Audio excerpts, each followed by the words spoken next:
कल क्या पढ़ लिया था हम लोगों ने? क्या पढ़ा था कल? ह्यूमन रिप्रोडक्शन में हमने मेल रिप्रोडक्शन के बारे में पढ़ा था। मेल रिप्रोडक्शन के सारे ऑर्गन पढ़ लिए थे। कौन कौन से पढ़े थे हमने? रेटिनोसिस से स्टार्ट करते हुए कहां पे पहुंचे थे हम लोग? यूरेट्रा तक पहुंचे थे सारे, मतलब ऑलमोस्ट सभी हो गए थे। कोई रह गया बताओ? कोई नहीं रह गया था, सारे हो गए थे। हमने मेल रिप्रोडक्टिव सिस्टम पढ़ लिया पूरा, जिसमें हम लोगों ने रेटिनोसिस से लेकर एपिडाइडमस, उसके बाद vasa efferentia, vasa deferens, urethra, urinary bladder, urinary bladder, इन सब चीजों के बारे में हमने पढ़ लिया था। ग्लांस पेनिस क्या होता है, फोरस्किन क्या होती है, इन सब चीजों के बारे में हमने देख लिया था क्या होता है और किसका कितना साइज होता है। टेस्टिस का साइज क्या था, लंबाई चौड़ाई क्या थी उसकी? 2 3 4 5, गिनती बताई थी 2 3 4 5। उसकी चौड़ाई कितनी थी? 2 से 3। और लंबाई कितनी थी? 4 से 5 सेंटीमीटर, मीटर या किलोमीटर? सेंटीमीटर। बताओ ना, उसके आगे उसकी यूनिट लिखो ना, खाली ऐसी बता के रखते 2 से 3। मैंने भी लिखी थी, मुझे मालूम है। तो फिजिक्स अभी तक पढ़ रही हो? इतनी फिजिक्स की विद्वान हो? चल ठीक है, सुनो, आज हम पढ़ने वाले हैं फीमेल रिप्रोडक्शन सिस्टम, यानी कि फीमेल रिप्रोडक्टिव सिस्टम के बारे में क्या होता है, फीमेल रिप्रोडक्टिव सिस्टम के अंदर कौन कौन से पार्ट होते हैं। डिस्टर्ब कर रही हो सभी इस तरीके से तुम। देखिए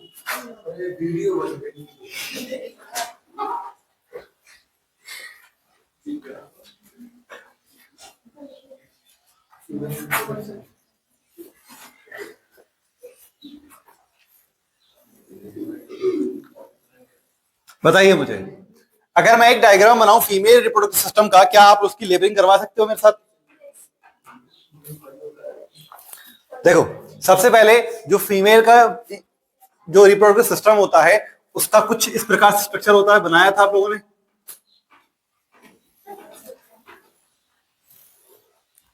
याद है?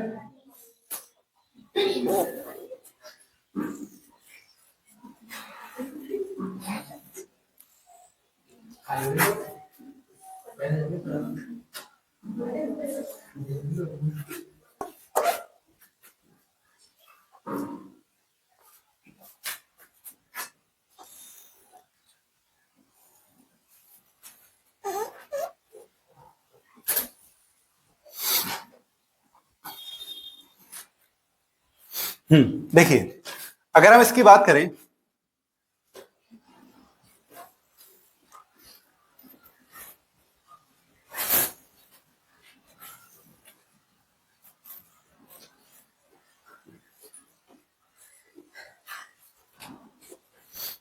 हमारे पास एक फीमेल रिप्रोडक्टिव सिस्टम है। आप क्या देख रहे हो कि इसके अंदर एक फिंगर लाइक स्ट्रक्चर दिखाई दे रहा है। सबसे बाहरी साइड में जो आपको स्ट्रक्चर दिखाई दे रहा है, एक ये वाला और एक ये वाला, इसको आप लोग क्या कहते हो?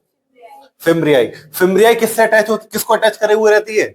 फिम्ब्रियाई किसको पकड़े हुए रहती है? ओवरी को पकड़े हुए रहती है। यानी यहाँ पर क्या होगी प्रेजेंट? ओवरी प्रेजेंट रहेगी दोनों में। क्या प्रेजेंट होती है? ओवरी प्रेजेंट रहती है। ओवरी के ये क्या है, फीमेल में कितनी ओवरी होती है? 2 ओवरी होती हैं, एक लेफ्ट साइड में और दूसरी राइट साइड में। मैंने बताया था उस दिन कि जो फीमेल की जो ओवरी है उससे जो मेंस्ट्रुएशन का टाइम, मेंस्ट्रुएशन होता है, तो मेंस्ट्रुएशन में एक मंथ से एक बार ओवम निकलता है, दूसरे मंथ से दूसरे ओवरी से ओवम निकलता है। तो ओवरी का फंक्शन क्या है? ओवरी का फंक्शन होता है कि क्या करती है? स्पर्म फॉर्मेशन का काम करती है। दूसरा फंक्शन इसका क्या है? ये हार्मोन्स भी रिलीज करती है। कौन कौन से हार्मोन्स? सॉरी, वो ओवरी जो है ओवम रिलीज करती है। बता दो गड़बड़ हो गई तो। ओवरी जो है वो ओवम रिलीज करती है और इसका दूसरा फंक्शन क्या है? ये हार्मोन्स को भी रिलीज कराती है। उसके बाद देखिए, अगर आप देखो कि ओवरी से ऊपर एक स्ट्रक्चर है, इस स्ट्रक्चर को हम लोग क्या कहेंगे? फिम्ब्रियाई। ये वाला जो फिंगर लाइक स्ट्रक्चर है, इसको आप लोग क्या करोगे? फिम्ब्रियाई क्या करता है? फिम्ब्रियाई फिंगर लाइक प्रोजेक्शन है जो क्या क्या करेगा, जब ओवरी से ओवम निकलेंगे तो ओवम निकलने के बाद अब देखो यहाँ के और इसके बीच में थोड़ा सा गैप रहता है। ऐसा नहीं कि मिले हुए नहीं रहती है, तो थोड़ा सा गैप रहता है इन दोनों के बीच में। तो यहां से जब ओवम निकलेगा तो ये उसको अटैच अपनी तरफ क्या करेगा? अपनी तरफ ऑब्जर्व करेगा और आगे की पूरी प्रोसेस ले जाएगा। हम जानते हैं ओवम कैसा होता है, ओवम नॉन मोटाइल है, यानी कि चल नहीं सकता। यानी कि वो एक बार अगर यहां से रिलीज होगा तो उसको ले जाने के लिए कोई दूसरी चीज की आवश्यकता पड़ेगी, जिसमें इसके लिए क्या होते हैं यहाँ पर? सीलिया होते हैं जो कि इसको एक जगह से दूसरी जगह लेकर जाते हैं। अगर हम बात करें, आप क्या देखोगे कि जो हमारी फिम्ब्रियाई है इस पर यहाँ वाला जो पार्ट है एक फनल शेप स्ट्रक्चर आपको दिखाई देगा कुछ इस प्रकार का, एक फनल शेप स्ट्रक्चर दिखाई दे रहा है। इस स्ट्रक्चर को हम लोग क्या कहते हो? इनफैंडिबुलम। क्या कहते हो? इनफैंडिबुलम। उसके बाद इनफैंडिबुलम के अंदर बात क्या देखोगे, आपकी एक स्वेलन पार्ट है, ये वाला हिस्सा जो दोनों ओवरियों में दिखाई देगा, उसको आप लोग क्या कहोगे? एम्पुला। एम्पुला का मीनिंग ही क्या होता है? Swollen part. एक ऐसा हिस्सा जो किसे कहां पर जोड़ता है, जो इनफैंडिबुलम को कहां पे जोड़ रहा है?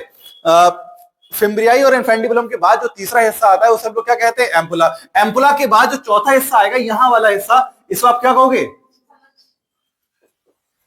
स्थमस। अब देखिए, हमने 4 हिस्से पढ़ लिए। पहला कौन सा पढ़ा? फिम्ब्रियाई। फिम्ब्रियाई के बाद क्या आया? इनफैंडिबुलम। इनफैंडिबुलम के बाद कौन आया? एम्पुला। एम्पुला के बाद कौन आया? स्थमस। ये चारों के चारों मिलकर क्या बनाते हैं? ये जब चारों मिलेंगे तो इस चारों मिलकर क्या बनाएंगे? Fallopian tube. शॉर्ट में लिख रहे हैं हम लोग, फैलोपियन ट्यूब का निर्माण करते हैं। फैलोपियन ट्यूब के अंदर 4 हिस्से होंगे। कौन से? फिम्ब्रियाई, इनफैंडिबुलम, एम्पुला और स्थमस। स्थमस वो हिस्सा होता है जो यूट्रस से जुड़ा हुआ रहता है। फैलोपियन ट्यूब को किससे जोड़ता है? यूट्रस से जोड़ता है। फिम्ब्रियाई वो हिस्सा होता है जो फैलोपियन ट्यूब को किससे जोड़ता है? ओवरी से जोड़ता है। अब उसके बाद दूसरी चीज क्या आती है? ये पूरी का पूरा क्या है? यूट्रस। अब यूट्रस के भी कुछ भाग होते हैं। ये क्या है पूरा का पूरा? यूट्रस। अब एक बात और, यहां पर हमने बताया था कि स्थमस और एम्पुला दो ऐसे पार्ट हैं जो कि सबसे इंपॉर्टेंट है। बाकी इनफैंडिबुलम और फिम्ब्रियाई को तो अभी छोड़ दो। हमारे पास एक पार्ट है, इसका नाम एम्पुला है। मैंने बताया था कि एम्पुला और स्थमस के बीच में एक पार्ट होता है जो जहां क्या होता है? जहां फर्टिलाइजेशन होता है। इसीलिए हम इसको क्या कहेंगे? Ampullary isthmus. यानी कि एक ऐसा पार्ट जो एम्पुला और स्थमस के बीच में होता है, जहां पर क्या होगा? फर्टिलाइजेशन हो रहा होता है। इस फर्टिलाइजेशन करने वाले हिस्से को हम लोग क्या कहते हैं? एम्पुलरली स्थमस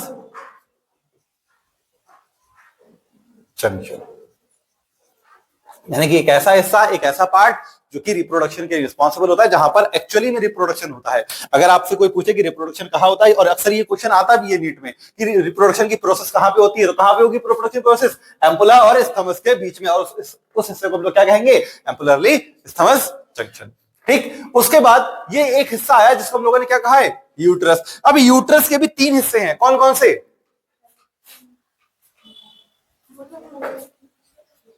3 हिस्से हैं। कौन कौन से? सबसे पहला ऊपर वाला हिस्सा फंडस। ठीक। यहां वाला हिस्सा बॉडी, और उसके नीचे वाला यहां वाला हिस्सा सर्विक्स। ये 3 हिस्से होते हैं जो तीनों मिलकर क्या बनाएंगे? एक यूट्रस बनाते हैं। यूट्रस के 3 हिस्से। यूट्रस क्या होता है? इन्वर्टेड पियर्ड शेप स्ट्रक्चर है, या ऐसे कह सकते हो उल्टी नाशपाती के आकार की एक संरचना है जिसके 3 हिस्से होते हैं, एक बॉडी, एक फंडस और दूसरा सर्विक्स। सर्विक्स के बाद अगर सर्विक्स से थोड़ा सा नीचे की तरफ आओगे तो आप क्या देखोगे? ये वाला हिस्सा क्या कहलाएगा? वेजाइना कहलाएगा। ठीक। और कोई हिस्सा रह गया? हाँ, एक बात और, वेजाइना हो गई। अब हम जानते हैं ये वेजाइनल ओपनिंग है। इसमें एक बात मैंने आप लोगों को मेल बॉडी में, मेल रिप्रोडक्टिव सिस्टम जो पढ़ाया था, तो एक बात बताई थी कि मेल में एक पार्ट होता है जिसको हम लोग क्या कहते हैं, जिससे यूरिन और सीमेन दोनों पास आउट होते हैं। वो क्या कहलाता था? यूरिन और सीमेन दोनों पास आउट हो रहे थे तो वो क्या कहला रहा था?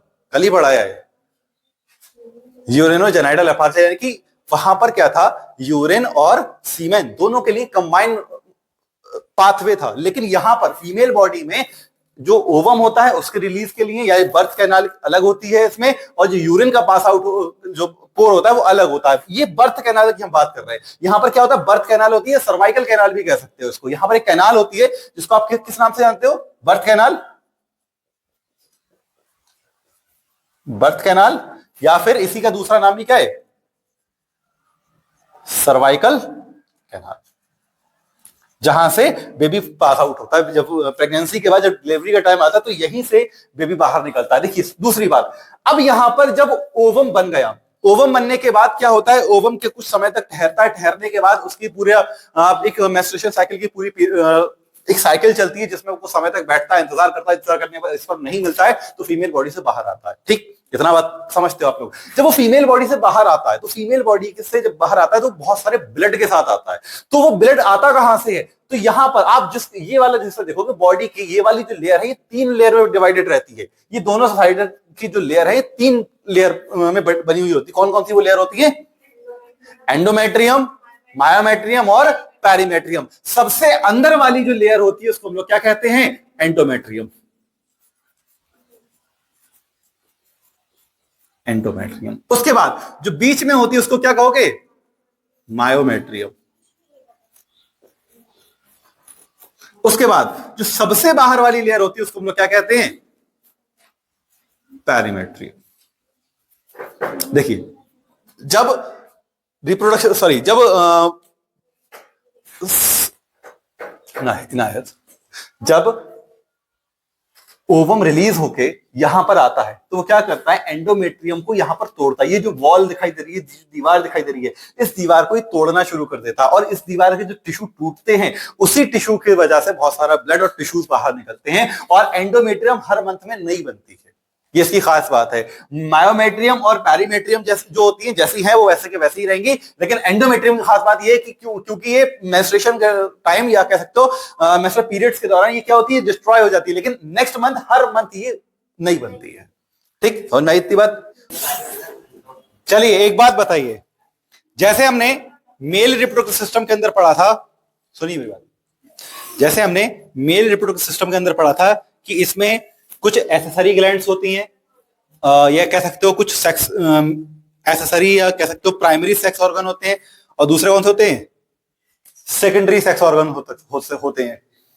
अब होता है जैसे कि मेल बॉडी में एक प्राइमरी सेक्स ऑर्गन थे और दूसरे सेकेंडरी सेक्स ऑर्गन थे, इसी तरीके से फीमेल में भी क्या होते हैं? एक तो कैसे होते हैं?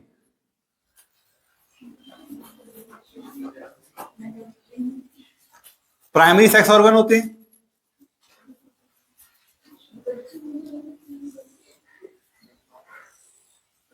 और दूसरे कौन से होंगे?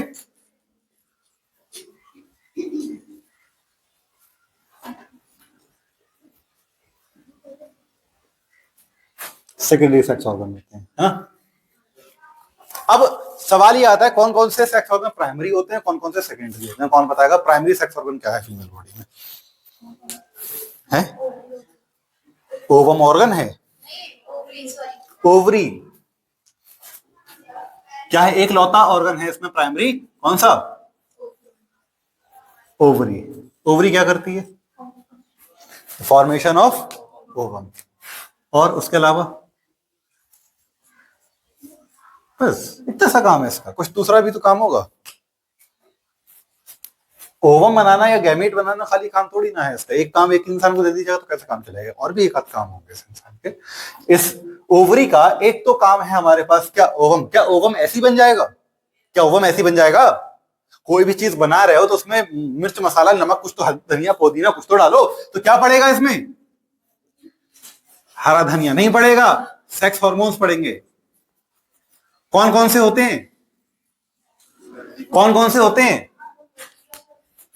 प्रोजेस्टेरॉन और एस्ट्रोजन। प्रोजेस्टेरॉन क्या करता है? एस्ट्रोजन क्या करता है? कब एक्टिवेट होता है प्रोजेस्टेरॉन हार्मोन? जब कब? जब कब? अरे जब तो सही है, लेकिन कब?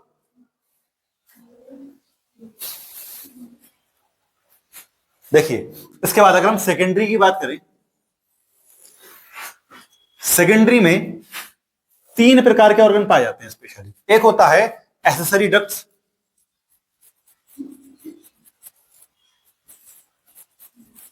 दूसरा होता है एक्सटर्नल जेनाइटेलिया,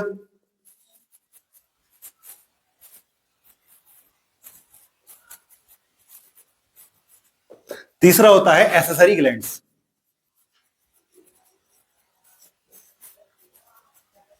कौन कौन से हैं? एक्सेसरी डक्ट्स, दूसरा एक्सटर्नल जेनाइटेलिया और तीसरा एक्सेसरी ग्लैंड्स। पता ही है आप लोगों को क्या होता है? एक्सेसरी डक्ट्स कौन कौन सी होती है मेल बॉडी, फीमेल बॉडी में? सब लिखवा रखी है मैंने। एसेसरी डक्ट्स कौन कौन सी होती हैं?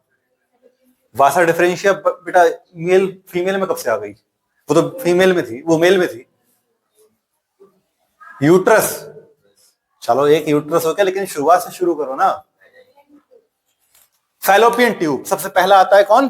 फैलोपियन ट्यूब सबसे पहली होती है।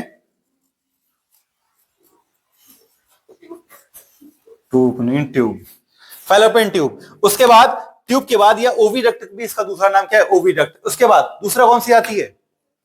यूट्रस। दूसरी कौन सी है? एसेसरी डक्ट्स में दूसरी कौन सी है? यूट्रस। यूट्रस के बाद तीसरी कौन सी है? तीसरी कौन सी है? वेजाइना या सर्विक्स? पहले सर्विक्स लिख दो, चलो सर्विक्स। चौथी कौन सी है? वेजाइना। ठीक, ये क्वेश्चन बहुत बार आता है। कभी कभी अक्सर पूछा जाता है कि वेजाइना जो है वो एसेसरी डक्ट है कि एसेसरी ग्लैंड्स है या फिर एक्सटर्नल जेनिटेलिया है। इसमें काफी ज्यादा कंफ्यूजन रहता है, लोग इसको ज्यादातर एक्सटर्नल जेनिटेलिया लगा के आते हैं, लेकिन वेजाइना क्या है? एक एसेसरी डक्ट्स है जो कि बहुत सारे हार्मोन्स और बहुत सारी चीजों को रिलीज करती है। हम आगे पढ़ेंगे क्या क्या करती है। उसके बाद एक्सटर्नल जेनिटेलिया क्या है? एक्सटर्नल जेनिटेलिया क्या है बताओ? सब लिखवा रखे हैं, एक पॉइंट को हमने लिखवा रखा है। सबसे पहला मैंने बताया था कौन सा? मोनोप्यूबिस। तुम क्या बता रही हो बताओ? पहला कौन सा था? पहला था मोनोप्यूबिस। दूसरा कौन सा था? लेबिया मेजोरा और लेबिया माइनोरा, दोनों थे। कौन से? लेबिया मेजोरा, और तीसरा कौन सा था? Labia minora. मैंने बताया था लेबिया मेजोरा लेबिया माइनोरा क्या होते हैं? एक ओस्ट जैसी संरचना होती है, कह सकते हो इन्वर्टेड लिप्स लाइक स्ट्रक्चर होता है, जिसको हम लोग क्या कहते हैं? लोबिया मेजोरा और लोबिया माइनोरा। उसके बाद अगला एक छोटा होता है, एक बड़ा होता है, एक इंटरनल होता है, एक एक्सटर्नल होता है। मैंने सब बातें बता रखी थी। उसके बाद बताओ एक क्या होता है? हाइमन, और चौथा था क्लेटोरिस। चार होते हैं। तीसरा कौन सा? हाइमन, और चौथी क्लिटोरिस। कौन सी होती है? क्लिटोरिस। ये सब बातें आप लोग पहले ही पढ़ चुके हो। कौन कौन सी होती है? गलत लिख दिया इसने, गलत लिख दिया। पहला कौन सा है? मोनोप्यूबिस। मोनोप्यूबिस क्या होता है? एक फैट का जमाव होता है, चर्बी का जमाव होता है। और दूसरा क्या है? लेबिया मेजोरा लेबिया माइनोरा, जो ओस्ट जैसी संरचना है। और हाइमेन एक कह सकते हो एक पर्दा, या एक कैसे समझाऊं, एक पतली सी मेम्ब्रेन लाइक स्ट्रक्चर है जो कि फीमेल बॉडी में वेजाइना के अंदर इनबिल्ट रहती है। और तीसरा कौन सा? क्लिटोरिस। क्लिटोरिस को हम लोग कुछ और नाम से भी जानते हैं। इसको क्या कहते हैं? इसको क्लिटोरिस को हम लोगों ने क्या लिखा है? नाम एक ही लिखा हुआ है, कुछ लिखा है इसके बारे में? क्या लिखा था हम लोगों ने? ये पेनिस के समान ऑर्गन है, लेकिन ये कैसा होता है? इनएक्टिव होता है। अब देखिए उसके बाद एसेसरी डक्ट ग्लैंड्स कौन कौन सी होती है? ग्लैंड्स कौन कौन सी हैं?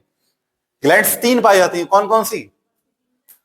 और बर्थेलियन ग्लैंड, उसके बाद मेमोरी ग्लैंड, उसके अच्छा देखिए अब अगला टॉपिक हम लोग पढ़ रहे हैं ओवरी। एक एक करके सारे पॉइंट पढ़ेंगे। सबसे पहले क्या पढ़ेंगे?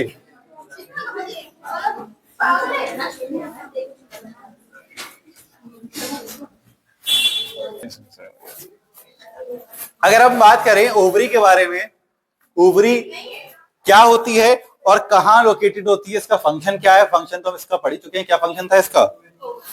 इसका फंक्शन था गैमीट्स फॉर्मेशन करना, यानी कि फीमेल गैमीट्स क्या होता है? ओवम। ओवम को फॉर्मेशन करना किस तरीके से करती है?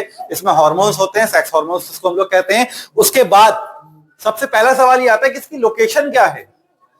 कहां स्थित होती है? ये होती कहां है? उधर। किधर? कह दिया लोकेशन होती है उधर। किधर? इन पैल्विक रीजन। इसकी लोकेशन क्या है?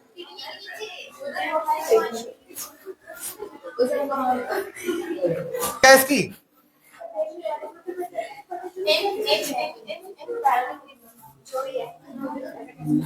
इन पैल्विक रीजन।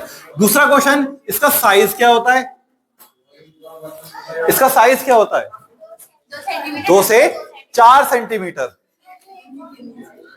2 से 4 सेंटीमीटर। हाँ, क्या कह रही हो?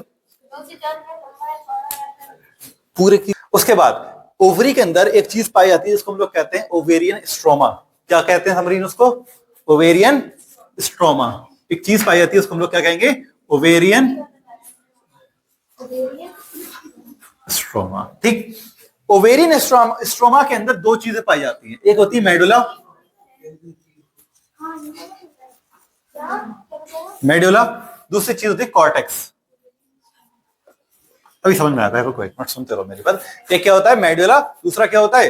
कॉर्टेक्स। अगर हम एक ओवरी का डायग्राम बनाएं, एक ओवरी का, इस ओवरी को काटने के बाद उसको माइक्रोस्कोप में रखकर देखें तो आपको कुछ इस प्रकार का स्ट्रक्चर दिखाई देगा। कुछ इसी टाइप का स्ट्रक्चर दिखाई देगा। यहां पर ये वाला हिस्सा होता है, इसको हम क्या कहेंगे? ये वाला जो हिस्सा होता है इसको क्या कहते हैं लोग? मेडुला। ठीक। मेडुला के अंदर क्या होता है? बहुत सारी ब्लड वेसल्स होती हैं। ठीक, बहुत सारी ब्लड वेसल्स होती है। आप ये वाला हिस्सा देख रहे हैं, ये लिखा हुआ है, देखो स्ट्रोमा। देखो ब्लड वेसल्स स्ट्रोमा। तो ये वाला हिस्सा होता है, इसको क्या कहते हैं? क्या कहते हैं इसे? क्या कहते हैं इसको? ये वाला हिस्सा इसको क्या कहोगे? और बाकी जो हिस्सा बचा, ये बड़ा वाला हिस्सा, इसको क्या कहोगे? कॉर्टेक्स कहोगे। कॉर्टेक्स में ओवम के बनने की प्रक्रिया चलती है। सबसे पहले ओवम जब यहां पर बनता है तो प्राइमरी oocytes कौन आता है? प्राइमरी या 1 डिग्री oocytes। ठीक। प्राइमरी oocytes डेवलप करके क्या बनाएगा? Secondary 2 degree. उसके बाद टर्शियरी, नहीं ग्राफियन, हाँ सॉरी, टर्शियरी के बाद 4 डिग्री में ग्राफियन फॉलिकल। ये क्या होगा? Graafian follicle. ठीक। ग्राफियन फॉलिकल डेवलप क्या बनाएगा? ग्राफियन फॉलिकल डेवलप होगा क्या बनाएगा? ये नहीं, ये बनाएगा ओव्यूलेशन oocytes। ठीक, ये यहां से फट जाएगा। उसके बाद जब लास्ट स्टेप आएगा तो क्या बनाएगा? Corpus luteum. कार्पस लुटियम कैसा होता है मैं बता चुका हूं। क्या होता है ये कार्पस? हमने कल पढ़ा था कि फीमेल रिप्रोडक्टिव सिस्टम के अंदर कौन कौन से पार्ट्स होते हैं, कौन कौन से हिस्से होते हैं, उसकी ओवरी क्या से काम करती है, उसके ओवरी के फंक्शंस क्या क्या होते हैं, ओवरी का डायमीटर क्या होता है। ये सब चीजें हम लोगों ने कल बात कर रखी थी ओवरी के बारे में टोटल। आज हम बात करेंगे फैलोपियन ट्यूब्स के बारे में। फैलोपियन ट्यूब्स आप लोग जानते हो 3 चीजों से मिलकर बनती है। कौन कौन सी 3 चीजें होती हैं? वो स्थमस, एम्पुला और इन्फेंटेबुलम। यानी 3 चीजों से मिलकर ओवरी बनती है। सबसे पहली चीज क्या है? अगर हम फैलोपियन ट्यूब के बारे में बात करें, जो फैलोपियन ट्यूब होती है वो 3 चीजों से मिलकर बनी है।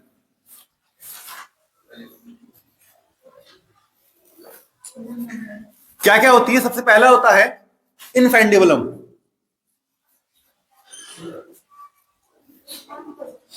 दूसरा होता है एम्पुला, तीसरा होता है स्थमस।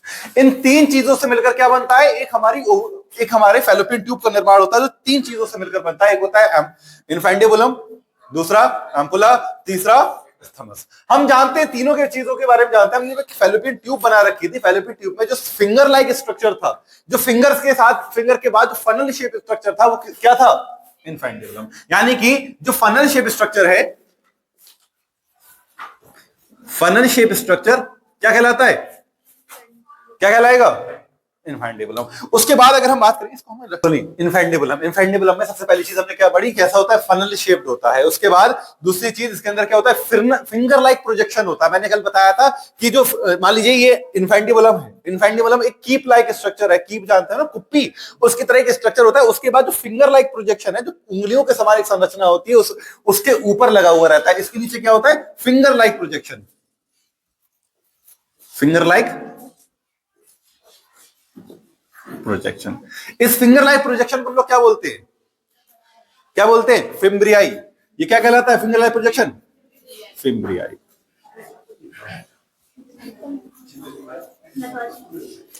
सब कुछ जो एम्पुला इन्फेंटेबुलम होता है वो हिस्सा है जो ओवरी के सबसे करीब है, नियरेस्ट द।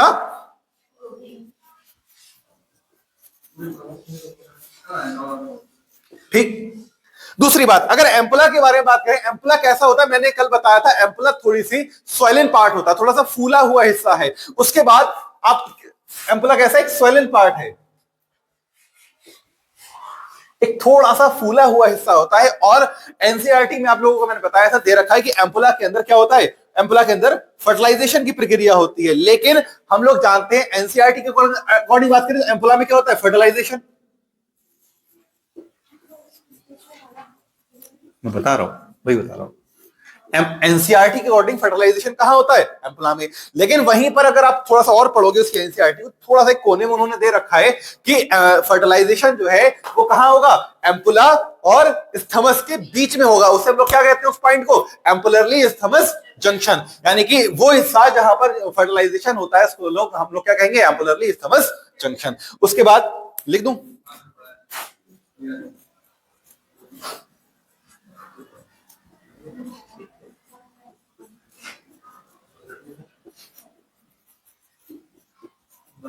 एम्पुलरली isthmus junction. उसके बाद हम स्थमस के बारे में बात करें। स्थमस क्या होती है? आप लोगों ने, अगर आप एक ओवरी का डायग्राम देखो, एक फैलोपियन ट्यूब का डायग्राम देखो, तो इस प्रकार से था, ऐसे ही तो था। इस वाले हिस्से को जो यहां पर था, एक फनल शेप स्ट्रक्चर था, इसको हम लोगों ने क्या कहा था?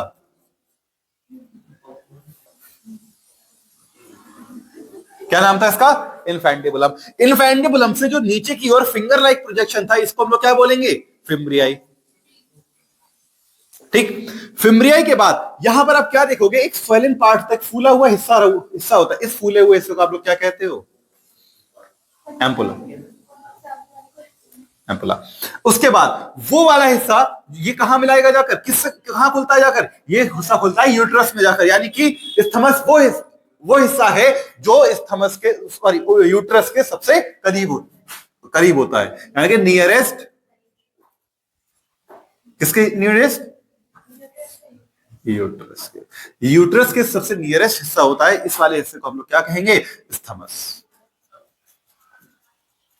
समझ आई इतनी बात? आई? बता रहा हूं इसको, फिर अगला पॉइंट पे चलते हैं। आप जानते हो जो फैलोपियन ट्यूब है वो कहां ओपन होती है जाके? फैलोपियन ट्यूब कहां होती है ओपन? ये फैलोपियन ट्यूब यूट्रस में जाकर ओपन होती है। ये वाला हिस्सा क्या होता है? यूट्रस होता है। यूट्रस की अगर हम बात करें, यहां पर एक और फैलोपियन ट्यूब होगी इस तरीके से। अगर यूट्रस के बारे में बात करें, यूट्रस के 3 हिस्से होते हैं। कौन कौन से? ये वाला हिस्सा क्या कहलाता है? जो हिस्सा होता है सबसे ऊपर वाला हिस्सा, इसको हम लोग क्या कहते हैं? फंडस। ठीक। फंडस के नीचे जो ये वाला हिस्सा होता है, इसको हम लोग क्या कहते हैं? सॉरी, बॉडी कहते हैं। बॉडी के नीचे जो ये वाला हिस्सा होता है, इसको हम लोग क्या कहेंगे? सर्विक्स। ठीक। जो यूट्रस होता है, सुनो, यूट्रस जो होता है वो फंडस, बॉडी और सर्विक्स, इन 3 चीजों से मिलकर बनता है। और यूट्रस का स्ट्रक्चर जो है वो इन्वर्टेड पियर्ड लाइक स्ट्रक्चर होता है, यानी कि उल्टी नाशपाती के आकार का होता है। अगर हम बात करें यूट्रस का सबसे मेन फंक्शन क्या होता है? यूट्रस में 3, यहां पर आप बात करो, 3 यहां पर लेयर होती है। कौन कौन सी? कल भी हमने बात करी थी, कौन कौन सी 3 लेयर थी? सबसे पहली लेयर का नाम क्या था? जो सबसे अंदरूनी तरफ थी, उस लेयर का नाम था एंडोमेट्रियम। एंडोमेट्रियम से अंदर की तरफ एक और लेयर थी, उसका मायोमेट्रियम, और उसके अंदर एक और लेयर थी, दैट इज कॉल्ड पेरिमेट्रियम। अब हमने बात करी थी जो दूसरी जो लेयर होती है, क्या नाम था उसका? मायोमेट्रियम। वो एक सॉफ्ट लेयर है। उसके बाद उसके जो सबसे अंदर की लेयर थी, उसका क्या नाम था? एंडोमेट्रियम। एंडोमेट्रियम एक ऐसी लेयर है जो हर महीने टूट जाती है, जिसका हर मंथ में एक नया फॉर्मेशन होता है। ठीक। अब उसके बाद अगर हम बात करें, फंडस, बॉडी और सर्विस, ये तीनों चीजें मिलकर क्या बना रही हैं? एक यूट्रस का निर्माण कर रही है। ये तीनों चीजें मिलकर क्या बना रही है? यूट्रस। देखिए, यूट्रस कहां खुलता है जाकर? यूट्रस की ओपनिंग कहां होती है? सर्विक्स में नहीं, सर्वाइकल कैनाल में। कहां होती है? सर्वाइकल कैनाल में। सर्वाइकल कैनाल में। ठीक। अब सर्वाइकल कैनाल कहां जाता है? सुनो, सर्वाइकल कैनाल कहां जाता है? सर्वाइकल कैनाल जाता है वेजाइना में, ओपन होता है। ठीक। जब इन दोनों को मिला लिया जाता है, यानी कि सर्वाइकल कैनाल और वेजाइना, जब दोनों की ओपनिंग मिल जाती है, तो इसको ये क्या बनाती है? बर्थ कैनाल का निर्माण करती है।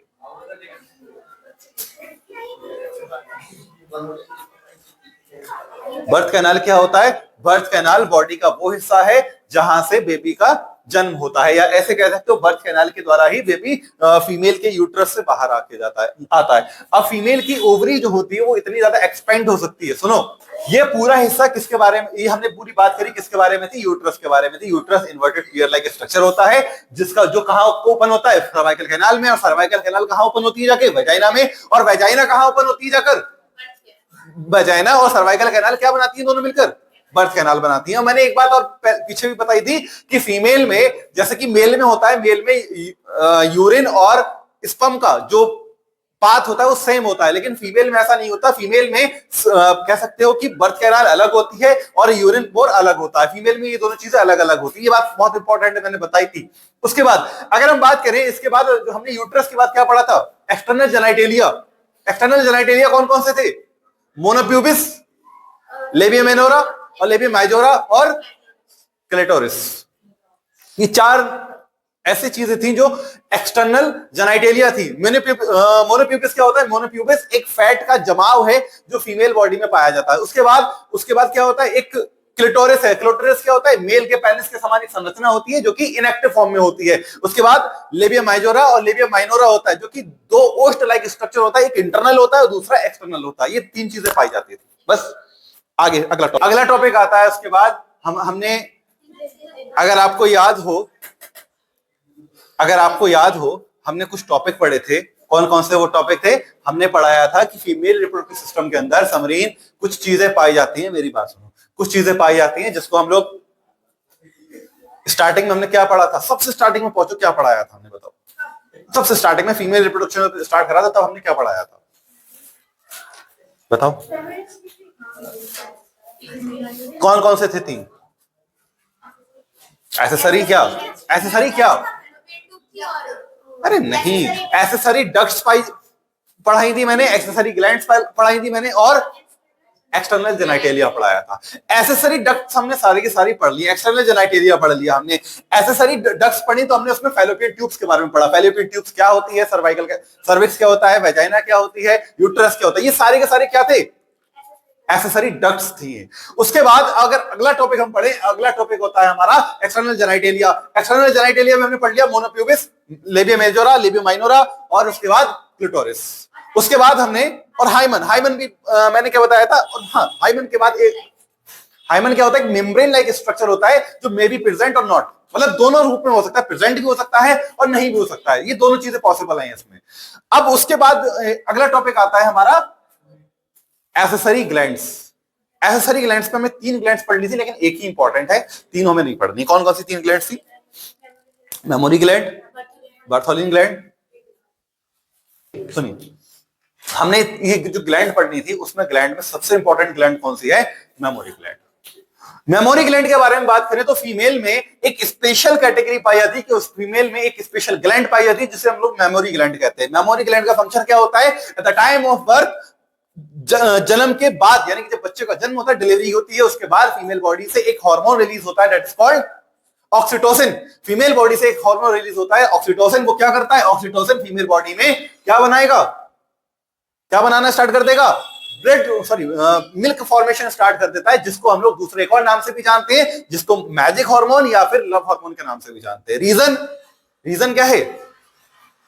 रीजन क्या है? मैंने बताया था फीमेल बॉडी में एक हार्मोन पाया जाता है, लव हार्मोन, या जिसको हम लोग कह सकते हो मैजिक हार्मोन। इसकी खास बात, स्पेशलिटी ये है कि जब कोई बच्चा, जिस फीमेल का कोई बच्चा अगर रो रहा होता है, उसको भूख लग रही होती है, तो फीमेल बॉडी से ऑटोमेटिकली ऑक्सीटोसिन हार्मोन रिलीज होना स्टार्ट हो जाता है। ये खास बात है इस फीमेल बॉडी में। ठीक, अब हम जानते हैं फीमेल बॉडी में एक स्पेशल कैरेक्टर पाया जाता है, एक स्पेशल खास बात होती है कि उसमें मेमोरी ग्लैंड पाई जाती है। फरहान, मेमोरी ग्लैंड पाई जाती है। उसके बाद अगर हम बात करें फीमेल्स में, ये मेमोरी ग्लैंड लोकेटेड कहां रहती है? पैक्टोरल मसल्स होती हैं उसके ऊपर, पैक्टोरल मेजर मसल्स हैं उसके ऊपर प्रेजेंट रहती है। उसके बाद सबसे खास बात अगर हम बात करें, जो मेन सबसे इंपॉर्टेंट बात है जो एग्जाम में पूछी जाती है हमसे, मेमोरी ग्लैंड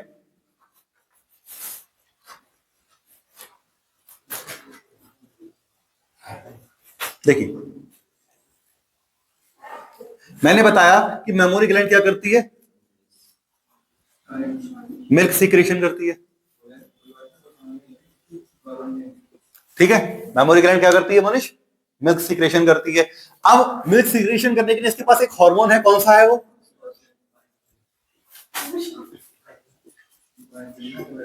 ऑक्सीटोसिन। ऑक्सीटोसिन का दूसरा नाम क्या है? लव हार्मोन या फिर मैजिक हार्मोन। हम रीजन जानते हैं इसको लव हार्मोन या फिर मैजिक हार्मोन क्यों कहते हैं। उसके बाद अगर हम बात करें मेमोरी ग्लैंड प्रेजेंट कहां रहती है, पैक्टोरल मेजर मसल्स के ऊपर। कहां पर,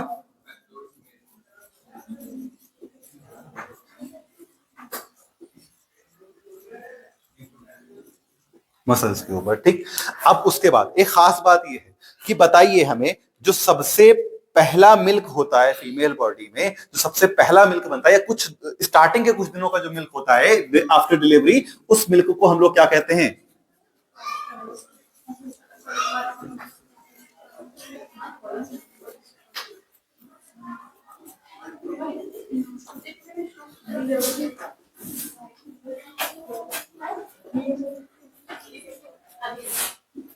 देखिए जब फीमेल बॉडी से मिल्क का फॉर्मेशन स्टार्ट होता है at the time after delivery, यानी कि बर्थ के बाद, जब बेबी की बर्थ होती है उसके बाद जब मिल्क का फॉर्मेशन स्टार्ट होता है, तो कुछ दिन तक फीमेल की बॉडी से कुछ स्पेशल टाइप का मिल्क होता है, उसको हम लोग क्या बोलेंगे, कोलेस्ट्रम। कोलेस्ट्रम, इसको हिंदी में क्या कहते हैं, इसको हिंदी में क्या कहोगे, खीस। जानते हो आप लोग। अब देखिए कोलेस्ट्रम बड़ा इंपॉर्टेंट है।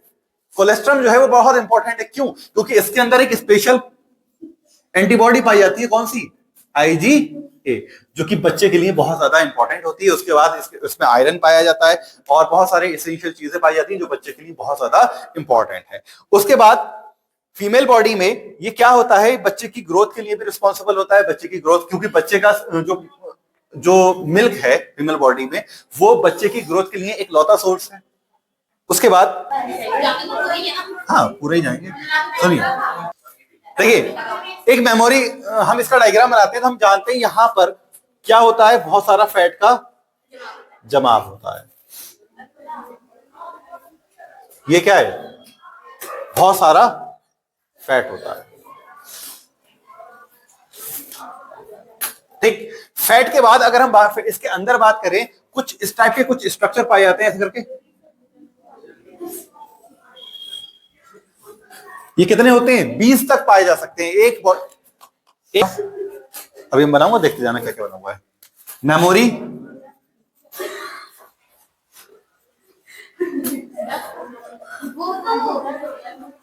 मेमोरी लोब्यूल्स, क्या बोलते हैं इसको, मेमोरी लोब्यूल्स, ठीक। मेमोरी लोब्यूल्स के अंदर क्या होते हैं, मेमोरी एल्वोलाई, क्या होते हैं इसके अंदर, कुछ इस प्रकार का स्ट्रक्चर पाया जाता है इसके अंदर। इसको हम लोग क्या कहेंगे,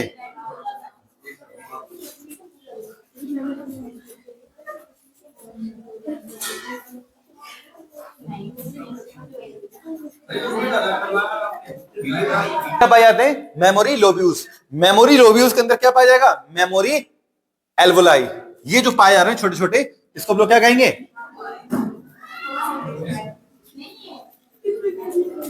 मेमोरी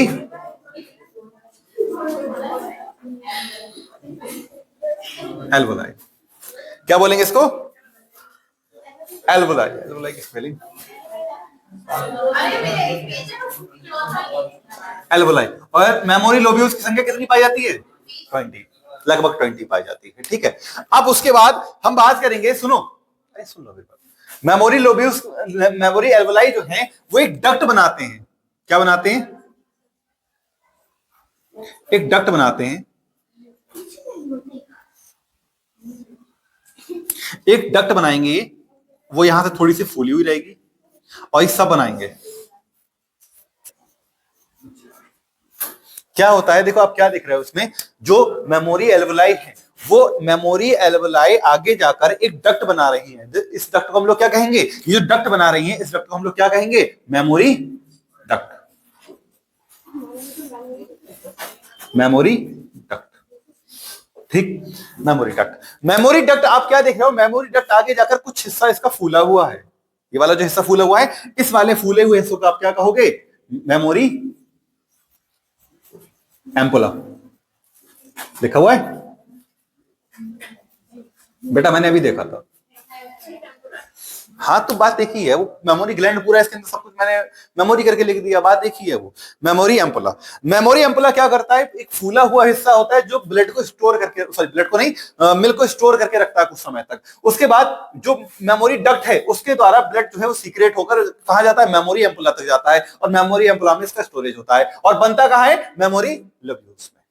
मेमोरी लोब्यूल्स और मेमोरी अल्वेओलाई इसको मिलकर दोनों क्या बनाते हैं, और बनाने के बाद वो कहां पहुंचा देंगे इसको, मेमोरी डक्ट में। मेमोरी डक्ट कहां पहुंचा देगी, मेमोरी अल्वेओलाई में। ठीक, मेमोरी अल्वेओलाई की अगर हम बारे में बात करें, इसके अलावा ये वाला जो हिस्सा, इसको हम लोग क्या कहेंगे, निपल्स। उसके बाद यहां पर कुछ ब्राउनिश कलर का स्ट्रक्चर होता है, कुछ ब्राउनिश कलर होता है, उसको हम लोग क्या बोलते हैं, जो ब्राउनिश स्ट्रक्चर होता है उसको हम लोग क्या बोलेंगे,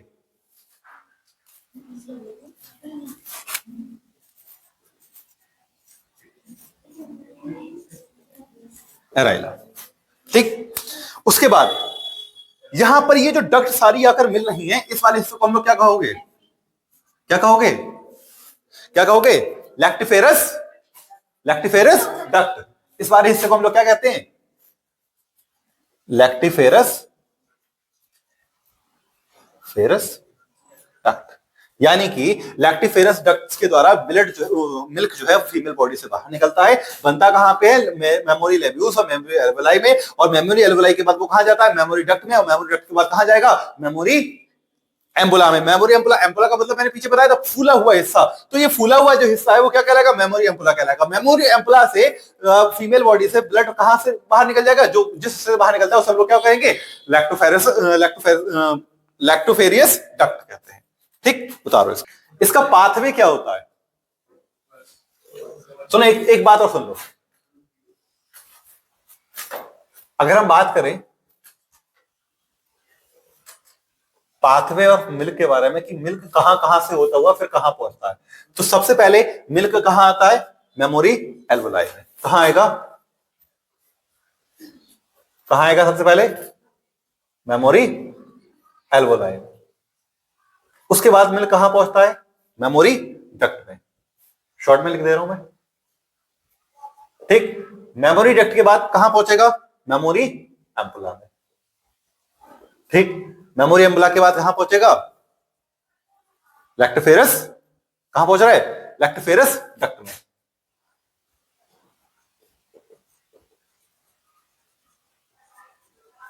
और लैक्टोफेरस डक्ट के बाद कहां पहुंचेगा, निपल्स में, और उसके बाद फीमेल बॉडी से पास आउट हो जाएगा। ये इसका पाथ होता है जिसके द्वारा मिल्क एक जगह से दूसरी जगह ट्रांसफर।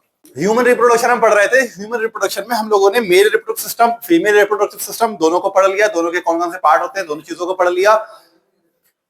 और उसके बाद हमने इसके अंदर पढ़ लिया कि स्पर्मेटोजेनेसिस क्या होता है और oogenesis क्या होता है, यानी गैमेटोजेनेसिस के दोनों टाइप्स पढ़ लिए हमने। ठीक है, अब उसके बाद हम पढ़ रहे हैं ह्यूमन रिप्रोडक्शन में जब फर्टिलाइजेशन होता है, जब ह्यूमन रिप्रोडक्शन में मेंस्ट्रुअल साइकिल नहीं होगा अगर फीमेल के अंदर, यानी फर्टिलाइजेशन की प्रक्रिया हो जाएगी, तब क्या होगा, तब कौन कौन से उसके स्टेप्स आएंगे, कौन कौन सी चीजें बनेंगी, किस तरीके से बनेंगी और क्या बनेगा, सबसे पहले क्या बनेगा, दूसरा क्या बनेगा, तीसरा क्या बनेगा, चौथा क्या बनेगा। अगर हम बात करें सबसे पहले ह्यूमन रिप्रोडक्शन में, सबसे पहले क्या होता है, सबसे पहला रिप्रोडक्शन होता है, सबसे पहला पार्ट होता है फर्टिलाइजेशन, या फर्टिलाइजेशन से भी अगर पहले बात करें तो गैमेटोजेनेसिस होता है सबसे पहले।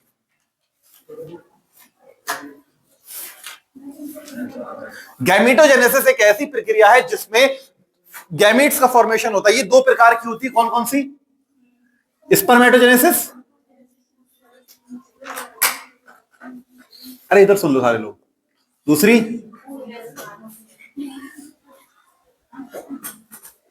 oogenesis। दो प्रोसेस होती हैं, स्पर्मेटोजेनेसिस और दूसरी oogenesis। स्पर्मेटोजेनेसिस के सारे स्टेप मैंने बता दिए, कौन कौन से स्टेप होते हैं, क्या क्या होता है, सब कुछ मैंने बता दिया। उसके बाद हमने oogenesis के बारे में बात कर ली कल कि oogenesis क्या होता है, किस तरीके से बनता है, सब कुछ दोनों की बात कर लिया। अब देखिए, स्पर्म और ओवम जब दोनों चीजें मिलकर तैयार हो गई, दोनों बनकर तैयार हो गए, तब क्या होगा, इनका, इन दोनों का मिलन होगा, यानी कि इस मिलन को हम लोग क्या कहते हैं, फर्टिलाइजेशन। फर्टिलाइजेशन क्या होता है, फर्टिलाइजेशन एक ऐसी प्रक्रिया है जिसमें स्पर्म और ओवम दोनों का आपस में संलयन होता है, दैट इज कॉल्ड फर्टिलाइजेशन। अब फर्टिलाइजेशन के बाद, अब फर्टिलाइजेशन हो गया, स्पर्म और ओवम दोनों आपस में मिल गए, अब क्या होगा, अब डेवलपमेंट होगा। यानी कि डिवीजन होगा। अब कोई भी चीज डेवलपमेंट होता है किसी भी चीज के अंदर, तो क्या होगा, उसके अंदर सबसे पहली चीज क्या होती है, डिवीजन होता है। हम लोग बड़े होते हैं, कोई भी चीज छोटे से बड़ी होती है, उसके अंदर क्या होगा, डिवीजन होता है। तो इसमें भी डिवीजन होता है। फर्टिलाइजेशन के बाद जो स्पर्म और ओवम मिलकर दोनों मिलकर सेल बनाई है, उस सेल का डिवीजन होगा। उस डिवीजन को हम लोग क्या कहते हो, क्लीवेज। ठीक, अब क्लीवेज हो गया। क्लीवेज डेवलपमेंट करेगा, आगे बढ़ाएगा, और आगे बढ़ाने के बाद क्या बनेगा, क्लीवेज डेवलपमेंट से ब्लास्टोसिस्ट बनता है। क्या बनेगा, ब्लास्टोसिस्ट।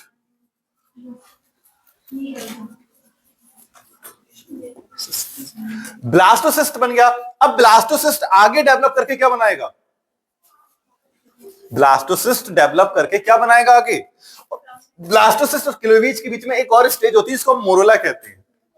यानी कि क्लीवेज और ब्लास्टोसिस्ट के बीच में एक और स्टेज है, उसको क्या कहोगे, मोरोला। भी बताएंगे हम लोग कहां किसे कहते हैं मोरोला। अब ब्लास्टोसिस्ट के बाद क्या बनेगा, प्लेसेंटेशन होगा, या इम्प्लांटेशन कह सकते हैं उसको।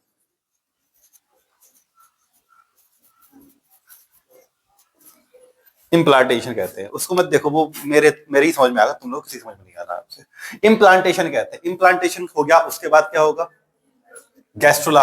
अब गैस्ट्रोला क्या होगा, या गैस्ट्रुलेशन जिसको हम लोग कहते हैं, गैस्ट्रुलेशन। गैस्ट्रुलेशन के बाद क्या होगा, formation of infant from gastrula, या ऐसे कह सकते हो। उसके बाद क्या होगा, पास्चुरेशन होगा। यानी कि पास्चुरेशन मतलब क्या, डिलीवरी का टाइम आ जाएगा, उसके बाद डिलीवरी होने का समय आ जाएगा। फीमेल जो की बॉडी से जो ओवम बन के तैयार हुआ है, एम्ब्रियो जो बन के तैयार हुआ है, वो फीमेल बॉडी से बाहर आ गया। हाँ, बना लो जैसे दिल करे, वो फीमेल बॉडी से बाहर आ जाएगा। ठीक है, अब सारे स्टेप्स को हम एक एक करके समझाते हैं। सबसे पहला स्टेप क्या आता है इसमें, क्लीवेज। ठीक, क्लीवेज क्या होता है, देखिए क्लीवेज क्या है, हमने पढ़ा क्लीवेज क्या होता है। एक बेटा आवाज मत करो। क्लीवेज क्या होता है, क्लीवेज एक तरीके का डेवलपमेंटल प्रोसेस है, जिसमें सबसे पहली जो जाइगोट होता है, यानी कि जाइगोट कब बनता है, जब स्पर्म और ओवम का आपस में संलयन होता है। स्पर्म और ओवम जब आपस में दोनों मिल जाते हैं तो क्या बनेगा, जाइगोट बनता है। ऐसा ही तो बनता है। तो जाइगोट डेवलप होकर क्या बनाता है, एम्ब्रियो, और एम्ब्रियो डेवलप होकर क्या बनाएगा, क्या बनाएगा, इन्फेंट बनाता है। ये प्रोसेस हम लोग हाई स्कूल में पढ़ चुके हैं, बहुत छोटे से लेवल पे। लेकिन अब उसके अंदर भी जो स्टेप्स है उसको पढ़िए। सबसे पहले जब क्लीवेज में जब जाइगोट बनके तैयार हो गया, यानी कि स्पर्म और ओवम दोनों आपस में मिल गए, तो क्या बना, जाइगोट। अब जाइगोट एक सेल है। ये जो जाइगोट है इसका डिवीजन होगा। ठीक, डिवीजन हो गया, ये सिंगल सेल किस में डिवाइड हो जाएगी, टू सेल में, टू सेल में डिवाइड हो गई। ये टू सेल स्ट्रक्चर हो गया। ठीक, अब ये टू सेल स्ट्रक्चर फिर से डिवीजन करेगा, फिर क्या बनाएगा, ये क्या बनाएगा, 2 से 4 सेल बना लेगा। 2 से 4 नहीं, 2 से 3 बनाएगा। सबसे पहले 2 से 3 बनाएगा। ठीक, 3 सेल स्ट्रक्चर बनेगा, 3 सेल स्ट्रक्चर। अब फिर से ये डेवलप करेगा, क्या बनाएगा, ये 4 सेल स्ट्रक्चर बनाएगा। ठीक, अब ये जो 4 सेल स्ट्रक्चर है, ये वापस से डेवलप करके क्या बनाएगा, अब क्या बनाएगा, ये 8 सेल स्ट्रक्चर बनाएगा। अब इसके अंदर 8 सेल स्ट्रक्चर हो जाएंगे। इस 8 सेल स्ट्रक्चर वाले को हम लोग क्या कहेंगे, इसे ही हम लोग कहते हैं मोरोला। क्या कहते हो, मोरोला। मोरोला वो स्टेज है जब किसी भी जाइगोट के अंदर डिवीजन होकर कितनी सेल बन जाती हैं, 8 सेल डेवलप हो जाता है। इसको हम लोग कहते हैं अर्ली मोरोला। क्या कहोगे इसको, अर्ली मोरोला। अब ये अर्ली मोरोला वापस से डेवलप होगा, यानी कि वापस से ग्रो करेगा, फिर क्या बनाएगा, ये 8 सेल से कितने सेल में डिवीजन हो जाएगा, 16 सेल में डिवीजन हो जाएगा इसका।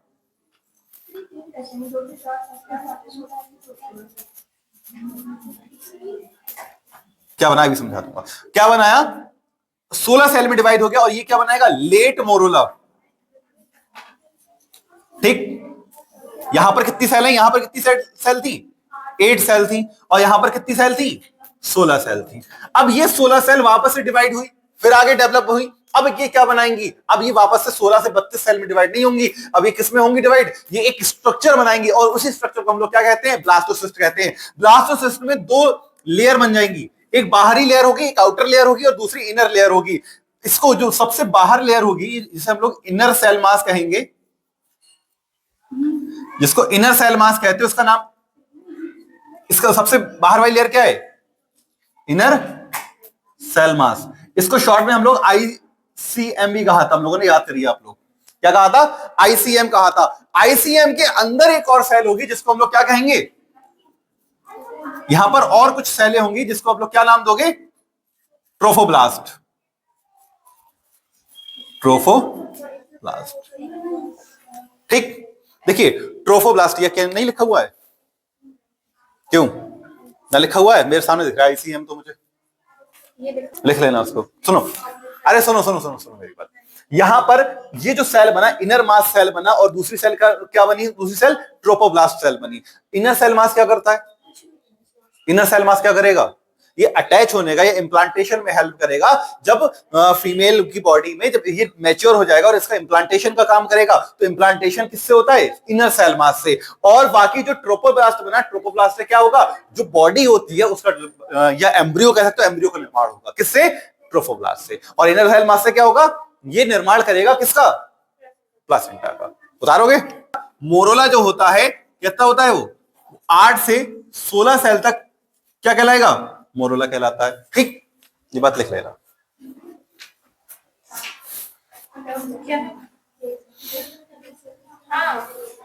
और एक बात और, हाँ, मोरोला क्या होता है? मलबेरी लाइक स्ट्रक्चर होता है। मलबेरी लाइक स्ट्रक्चर, मलबेरी जानते हो? तो अगला टॉपिक हमें पढ़ना है इम्प्लांटेशन। इम्प्लांटेशन क्या होता है बताओ? इम्प्लांटेशन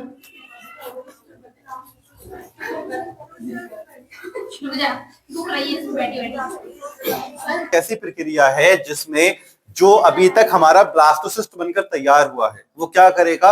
वो फीमेल में जो यूट्रस होता है, यूट्रस में, अभी देखिए हमने आपको उस दिन जब स्टार्टिंग में पढ़ाया था इस टॉपिक को, तो आपको फास्ट एक बात, एक इसको ड्रामेटिकल दिखाया था, डायग्राम से बताया था, एनिमेशन वीडियो दिखाई थी आपको इसकी, ठीक है? एनिमेशन वीडियो दिखाई थी जिसमें मैंने ये बताया था, ये दिखाया था आप लोगों को, जिसमें जो जब स्पर्म और ओवम का फर्टिलाइजेशन हुआ, जब स्पर्म और ओवम का फर्टिलाइजेशन हुआ, फर्टिलाइजेशन के बाद जब डेवलपमेंट स्टार्ट हुआ, तो डेवलपमेंट होता कहां पे? सॉरी, फर्टिलाइजेशन हुआ कहां पर था? एम्पुला में, एम्पुलरली स्टमस जंक्शन में हुआ था। तो वहां से जो सेल डेवलप हो रही थी, वो आप क्या देख रहे थे? उसमें एक लुढ़कती हुई चली आ रही थी, मैंने वीडियो में दिखाया था आप लोगों को। वहां से लुढ़कती हुई चली आ रही थी, तो कहां तक आ गई थी? यूट्रस से। यानी कि वहां से चलकर अभी जो हमारा सेल है, जो ब्लास्टोसिस्ट है, वो कहां आ चुका है? यूट्रस में। अब हुआ कहां पे था फर्टिलाइजेशन स्टार्ट? एम्पुला में। अब एम्पुला से चल चल के कहां आ गया? वो यूट्रस में आ गया। अब यूट्रस में थोड़ी देर ठहरेगा, और ठहरने के बाद क्या होगा? इसका इम्प्लांटेशन होगा। और इम्प्लांटेशन ही वो प्रक्रिया है जिसके द्वारा ये पता चलता है कि फीमेल में प्रेगनेंसी है कि नहीं है। कि इम्प्लांटेशन से पहले किसी भी फीमेल में इस चीज का टेस्ट नहीं कर सकते कि प्रेगनेंसी है कि नहीं है। इम्प्लांटेशन के बाद ही, जब इम्प्लांटेशन हो जाता है, तभी आप बता सकते हो कि किसी फीमेल में प्रेगनेंसी है कि नहीं। उसके बहुत सारे अलग अलग टाइप्स के टेस्ट होते हैं, तो उससे बताया जा सकता है। देखिए सुनिए, देखिए इम्प्लांटेशन एक ऐसी प्रक्रिया है जो ब्लास्टोसिस्ट को अटैच कराती है। किसके साथ? किसके साथ अटैच कराएगी? यूट्रस के साथ। और यूट्रस में भी कोई एक पर्टिकुलर जगह है, पर्टिकुलर रीजन है, उस रीजन से अटैच कराती है। वो रीजन का नाम क्या है? एंडोमेट्रियम। यानी कि ब्लास्टोसिस्ट को, प्लांटेशन एक ऐसी प्रक्रिया है जो ब्लास्टोसिस्ट को अटैच कराती है। किसके साथ? एंडोमेट्रियम के साथ, ठीक। ब्लास्टोसिस्ट एक ऐसी प्रक्रिया, सॉरी, इम्प्लांटेशन एक ऐसी प्रक्रिया है जिसमें ब्लास्टोसिस्ट अटैच होता है। किसके साथ? एंडोमेट्रियम के साथ। एंडोमेट्रियम से अटैच कैसे होगा? देखो यहां पर एक एंडोमेट्रियम लेयर है, ठीक। हम जानते हैं फीमेल की यूट्रस में 3 लेयर पाई जाती थी। कौन कौन सी थी वो 3 लेयर? एंडोमेट्रियम, पेरीमेट्रियम और मायोमेट्रियम। ये एंडोमेट्रियम सबसे बाहर वाली लेयर थी, यानी फीमेल बॉडी में सबसे अंदर वाली। वैसे अगर हम बात करें, सबसे बाहर वाली लेयर थी। तो ये हमारा जो ब्लास्टोसिस्ट है, ब्लास्टोसिस्ट में 2 चीजें होती हैं। क्या क्या होती है? एक, सबसे पहले क्या होता है? इनर सेल मास, जिसको आईसीएम कहते हैं। आईसीएम के अंदर बहुत सारी सेल्स होती है, जिसको हम लोग क्या कहेंगे? ट्रोफोब्लास्ट। ये क्या करेगा? ये इसके अंदर आके यहां पर धस जाएगा, एक तरीके से धस जाएगा। तो कुछ इस प्रकार का आप क्या देखोगे? इस प्रकार का आपको स्ट्रक्चर दिखाई देगा, धसा हुआ।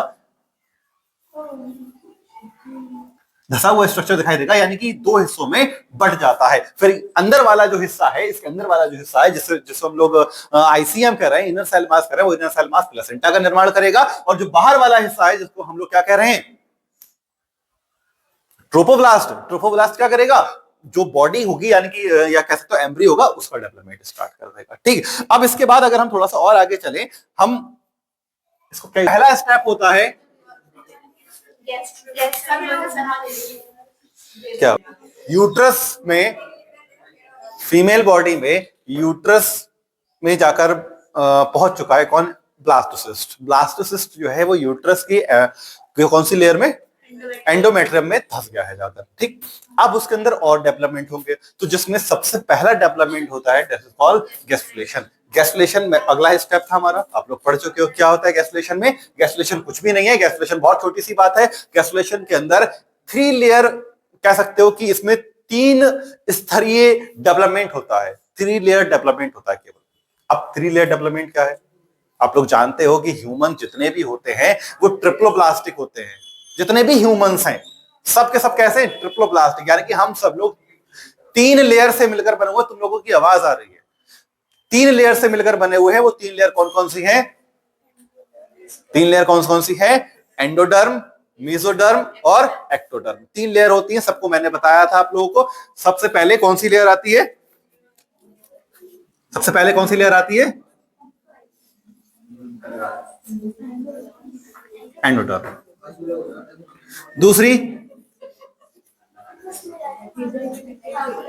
मेसोडर्म, और लास्ट कौन सी होती है,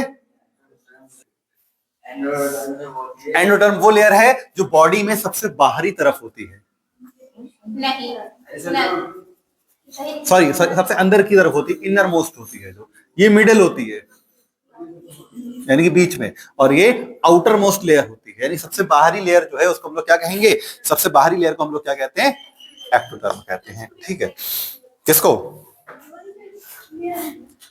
जो हमारी स्किन होती है वो एक्टोडर्म की स्किन ही तो है। सही गलत क्या है इसमें, हमने कब बोला, तुमने गलत बोला। मेसोडर्म, हम 3 लेयर से मिलकर बने हुए हैं टोटल, एंडोडर्म, मेसोडर्म और एंडोडर्म से मिलकर बने हुए हैं। प्लासेंटा क्या होता है बताओ, प्लासेंटा वही होता है, एक्सप्लेन कैसे करोगे, डिफाइन कैसे करोगे प्लासेंटा को, प्लासेंटा क्या होता है, परिभाषित कैसे करोगे प्लासेंटा क्या होता है, बदतमीजी मत करो, टाइम तुम लोगों को लग रहा है। प्लासेंटा क्या होता है, प्लासेंटा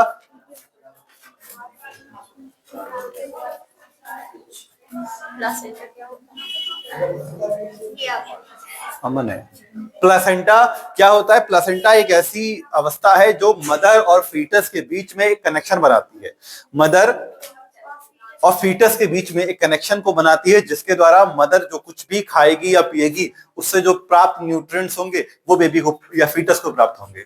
अब फीटस मतलब बेबी जो एम्ब्रियो या गर्भ जो बनकर तैयार हुआ है अभी तक, उसको हम लोग फीटस कहेंगे। अब उसके अलावा देखिए, उसके अलावा क्या होगा, इसका एक और काम भी है, अगर फीटस कुछ खाएगा पिएगा थ्रू द फीमेल या थ्रू द मदर, अब उसके बाद वो कुछ वेस्ट मटेरियल को अपनी बॉडी से बाहर भी तो करेगा, यानी कि सांस भी तो ले रहा होगा, गैसेस एक्सचेंज भी तो कर रहा होगा, वो सब भी किसके द्वारा होते हैं, प्लासेंटा के द्वारा होते हैं। यानी कि आप कह सकते हो इस प्लासेंटा का फंक्शन क्या होता है, इसका फंक्शन क्या है, सबसे पहला फंक्शन ये है कि provide nutrition to the foetus, provide nutrition to the foetus from the mother, यानी कि माता जी से बच्चे के लिए न्यूट्रिएंट को प्रोवाइड कराता है। अब बच्चा डायरेक्ट खाना तो बर्गर, मोमोज, पिज्जा, चाउमीन तो खा नहीं सकता, उसे क्या चाहिए, क्या चाहिए, जो भी मदर खाती है वो वहीं से अपना न्यूट्रिएंट्स प्राप्त करता है। इसीलिए कहते हैं ड्यूरिंग द प्रेगनेंसी हेल्दी खाना खाना चाहिए, यही रीजन है, क्योंकि जो कुछ भी मदर खाती है वही उसके फीटस को प्राप्त होता है। अब अगर कोई फीमेल या कोई मदर जंक फूड खा रही है, या फिर सुन लो मेरी बात, कोई भी फीमेल या कोई मदर जंक फूड खा रही है या कुछ ऐसा अनहेल्दी खाना खा रही है, तो उसका असर किस पे पड़ेगा, फीटस पे पड़ेगा, जाहिर सी बात है। इसीलिए जितने भी हेल्दी खाने होते हैं वो उस समय खाने के लिए कहे जाते हैं ड्यूरिंग द प्रेगनेंसी, ठीक, क्योंकि वो न्यूट्रिएंट्स किसको प्राप्त होंगे, फीटस को प्राप्त होंगे। दूसरी बात अगर इसकी बात करें, ये क्या करता है, गैसेस एक्सचेंज कराता है, गैसेस एक्सचेंज में हेल्प करता है। नाइट्रोजन और ऑक्सीजन जब भी रिलीज होगी तो उसके हेल्प उसमें भी ये हेल्प करता है। जब जो फीटस होता है वो गैसेस एक्सचेंज कराता है, या ऑक्सीजन भी उसको चाहिए तब भी मदर से मिलेगी। अब उसके बाद जो अनावश्यक गैसें हैं वो जब निकालेगा, यानी नाइट्रोजन वगैरह, तो फीटस से मदर के द्वारा जाएगी और मदर से फीमेल बॉडी से बाहर निकलेगी। इस तरीके से प्लेसेंटेशन हेल्प करता है एक एम्ब्रियो के डेवलपमेंट में। अब इसके अलावा अगर हम बात करें प्लेसेंटल हार्मोन्स कौन कौन से होते हैं, प्लेसेंटा बहुत सारे हार्मोन्स को रिलीज करता है, मैंने आप लोगों को लिखवा रखा था कौन कौन से होते हैं हार्मोन्स, प्लेसेंटल हार्मोन्स कौन कौन से होते हैं, प्लेसेंटल हार्मोन्स बस दो होते हैं। अच्छा, मुझे बहुत अच्छे से याद है, मैंने आप लोगों को लिखा रखा है एक हार्मोन HCG, वो ये प्लस प्रेगनेंसी की प्रक्रिया नहीं चल रही है, अरे चल तो प्रेगनेंसी ही प्रक्रिया रही है, मैं ये थोड़ी लग रहा हूं किस चीज में हेल्प करता है, निकलता कहां से, अभी बात ये चल रही है। तो निकलता कहां से, HCG प्लेसेंटल हार्मोन से, जिसका नाम क्या है, ह्यूमन कोरोनोइक गोनोडोट्रोपिन। उसके बाद दूसरा हार्मोन कौन सा होता है, एक और LH तो है ही है, यही तो LH की तरह काम करता है, ल्यूटिनाइजिंग हार्मोन भी कह सकते हो, ये LH की तरह फंक्शन करता है। इसके अलावा अगला हार्मोन बताओ कौन सा होता है, HPL नहीं लिखाया मैंने, चलो लिखा देता हूं, ह्यूमन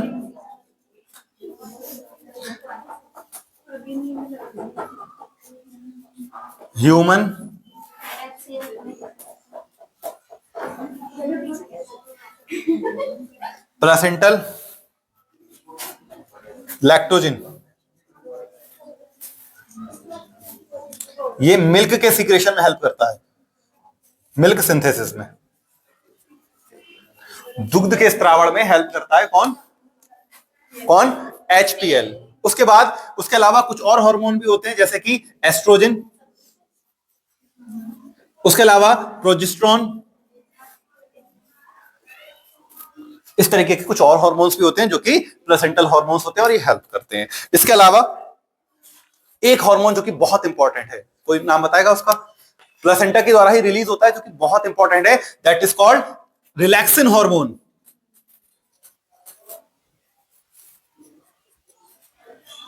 रिलैक्सिन हार्मोन क्या करता है,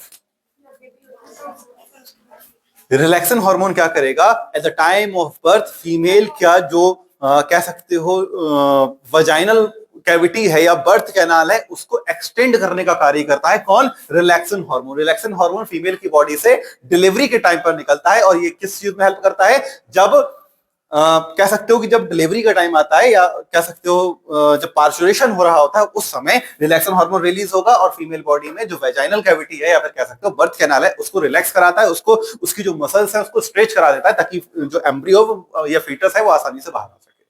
दैट्स कॉल्ड रिलैक्सिन हार्मोन। उतारो इसको, फिर आगे बताता हूं। गैस्टेशन क्या होता है, गैस्टेशन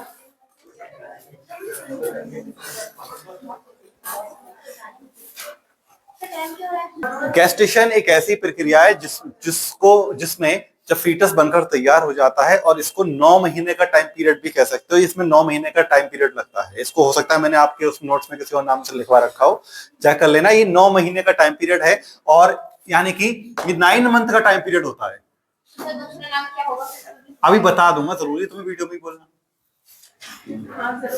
9 मंथ का टाइम पीरियड है, और हर ये जो 9 मंथ है ये 3 ट्राइमेस्टर में डिवाइड होते हैं। फर्स्ट ट्राइमेस्टर,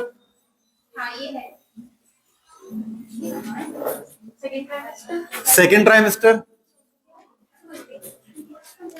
और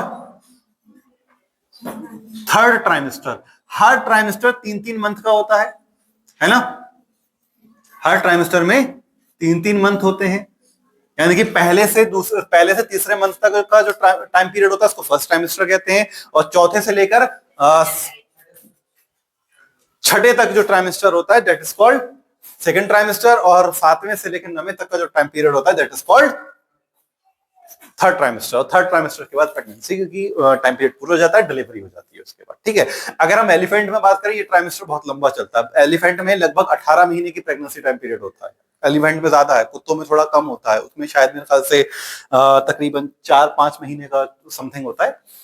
देखिए, उसके बाद हर ट्राइमेस्टर में या हर मंथ में फीटस में कुछ ना कुछ डेवलपमेंट हो रहे होते हैं। फीमेल के अंदर जो फीटस है उसके अंदर कुछ ना कुछ डेवलपमेंट हो रहे होंगे। अगर फर्स्ट मंथ की बात करें, जो फीटस होता है उसमें जब फर्स्ट मंथ आता है तो उसमें क्या डेवलपमेंट होते हैं? फर्स्ट मंथ में क्या डेवलपमेंट होता है? मैंने बताया था, बता रखा है आप लोगों को। फर्स्ट मंथ में क्या डेवलपमेंट होगा? फर्स्ट मंथ में बेबी की हार्ट बीट रियलाइज होती है, यानी कि फर्स्ट मंथ जब आएगा स्टार्टिंग में तो उसमें क्या होगा? हार्ट बीट नोटिस की जाती है। ठीक, सेकंड में क्या होता है? सुनो, फीमेल में जब फीटस होता है, फीटस के अंदर फर्स्ट मंथ में ही सबसे पहले क्या होता है? फर्स्ट मंथ में ही उसका हार्ट बीट सुनाई देने लगती है। फिर सेकंड ट्राइमेस्टर आता है। सेकंड ट्राइमेस्टर में क्या होगा? सेकंड में क्या होगा बताओ? उसके बोन्स डेवलपमेंट होते हैं, और उसके अलावा क्या होगा? सेकंड में क्या होता है? उसकी फिंगर लाइक स्ट्रक्चर स्टार्ट हो जाते हैं, यानी कि उसके जो हाथ पैर हैं, जो बनना, हाथ पैर बनना स्टार्ट हो जाते हैं। उसके हाथ पैर बनना स्टार्ट हो जाते हैं। थर्ड में उसके जो मेजर ऑर्गन हैं, जो इंटरनल ऑर्गन्स हैं बड़े बड़े, उन सब का डेवलपमेंट स्टार्ट हो जाता है। उसके बाद फोर्थ मंथ और फिफ्थ मंथ में क्या होगा? फोर्थ और फिफ्थ मंथ में क्या होता है? फोर्थ और फिफ्थ मंथ में क्या होता है? उसके बॉडी हेयर्स आ जाते हैं, उनके सर पर बाल आना स्टार्ट हो जाते हैं। क्या होते हैं? बाल आना स्टार्ट हो जाता है। और मैंने बताया था फीमेल के लिए सबसे ज्यादा टाइम पीरियड यहां से स्टार्ट, सबसे मुश्किल टाइम पीरियड यहां से स्टार्ट होता है। मैंने ये बात बताई थी, क्योंकि जब हेयर का डेवलपमेंट हो जाता है तो उसके यूट्रस में, या कह सकते हैं उसके वॉर्म के अंदर, ये हेयर चुभने लगते हैं। सबसे ज्यादा मुश्किल टाइम पीरियड यहीं से स्टार्ट होता है। उसके बाद कौन सा आएगा? 9th मंथ तक क्या होता है उसकी, या ऐसे कह सकते हो 6 से 7 8 9 तक उसके जो, सुनो मेरी बात, जब अगला टाइम पीरियड कह सकते हो 6 मंथ, जब 6 मंथ स्टार्ट होता है तब 6 मंथ में 6 मंथ जब स्टार्ट होता है तब 6 मंथ में जो फीटस है उसके हेयर डेवलपमेंट के साथ साथ उसकी आईलिड्स और ये जो पलक होती है इसको क्या कहते हो?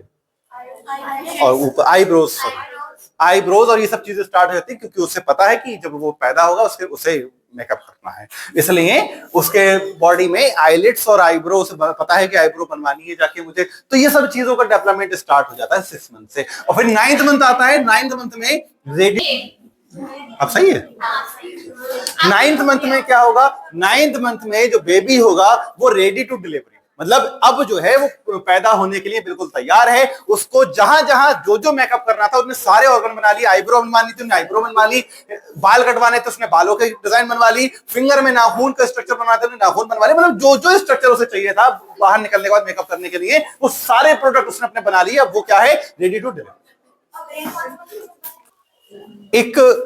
इसके बाद एक अगला टॉपिक आता है पार्चुरेशन। सिर्फ इसके में थोड़ा सा समझ लो।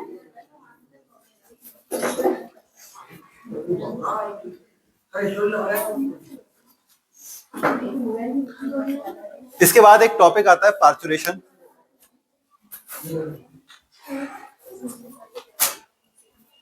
खिंच गया, फोटो खींच रहे हो, पता ना क्या कर रहे हो। पार्चुरेशन क्या होता है? पार्चुरेशन एक ऐसी प्रक्रिया है जिसमें जब 9th मंथ का टाइम पीरियड कंप्लीट हो जाता है तब उसके बाद फीमेल की बॉडी से जब फीटस बाहर आता है, या कह सकते हो इन्फेंट जब बाहर आता है, तो उसके अंदर कौन कौन सी प्रोसेस होती है, कौन कौन सी चीजें, कौन कौन से हार्मोन्स रिलीज होते हैं, that is called parturition. Parturition में सबसे मेन और सबसे महत्वपूर्ण हार्मोन्स दो होते हैं, एक तो रिलैक्सिन होता है, दूसरा ऑक्सीटोसिन होता है। ये ऑक्सीटोसिन और रिलैक्सिन हार्मोन सबसे अहम भूमिका निभाते हैं पार्चुरेशन में, और यही सेल सिग्नलिंग का भी काम करते हैं। ये सिग्नल भेजते हैं ब्रेन के पास कि भाई साहब अब जो है वो फीटस एकदम या इन्फेंट बिल्कुल तैयार हो चुका है, अब ये इस बाहरी दुनिया में जाने के लिए तैयार है। तो आप क्या करिए? रिलैक्सिन हार्मोन और ऑक्सीटोसिन को रिलीज करना स्टार्ट करिए। तो जैसे ही ऑक्सीटोसिन रिलैक्सिन हार्मोन स्टार्ट होते हैं तब लेबर पेन होता है। लेबर पेन की कंडीशंस भी मैंने बताई थी, कैसी होती है, क्या होती है, सब कुछ समझा रखा है। उसकी स्टेजेस भी बता रखी है, किस टाइप से, कौन कितने घंटे का कितना क्या होता है बताया था। बताओ कि लेबर पेन उस टाइम, उस पीरियड के लिए जब फीमेल बॉडी से जब फीटस बाहर आता है, वो वेजाइनल कैविटी के द्वारा फीमेल बॉडी से बाहर आता है, उस टाइम पीरियड क्लीन होता है। फिर उसके बाद जब उसकी जो प्लेसेंटा बाहर आता है, प्लेसेंटा को हम लोग क्या करते हैं, काट के दोनों छोरों से बांधकर उसको वहीं छोड़ देते हैं। उसको उसको हम लोग क्या कहेंगे, उसको नाल भी कह सकते हैं, कुछ लोग नाल भी कहते हैं, उस नाल को एम्बिकल कॉर्ड भी कहते हैं। एम्बिकल कॉर्ड को उसको वहीं छोड़ते हैं और बाकी प्रोसेस आगे शुरू करते हैं। जब डिलीवरी का टाइम आता है, पार्चुरेशन का समय आता है, तो पार्चुरेशन के समय, डिलीवरी के समय फीमेल बॉडी से दो हार्मोन रिलीज होते हैं। तो रिलैक्सिन हार्मोन होता है और दूसरा ऑक्सीटोसिन होता है। अब कभी कभी कंडीशन ऐसी आ जाती है कि फीमेल बॉडी में लेबर पेन ही नहीं हो रहा है, यानी कि दर्द ही नहीं हो रहा, तब क्या करते हैं, तब मैंने बताया था, तब एक आर्टिफिशियल दवाइयां देते हैं जिसका नाम है पाइटोसिन। पाइटोसिन नाम की एक दवा देते हैं जिसकी वजह से फीमेल बॉडी में लेबर पेन स्टार्ट हो जाता है और उसे सिग्नल मिलता है कि अब आपको डिलीवरी करनी है। इस तरीके से फीमेल बॉडी में लेबर पेन को भी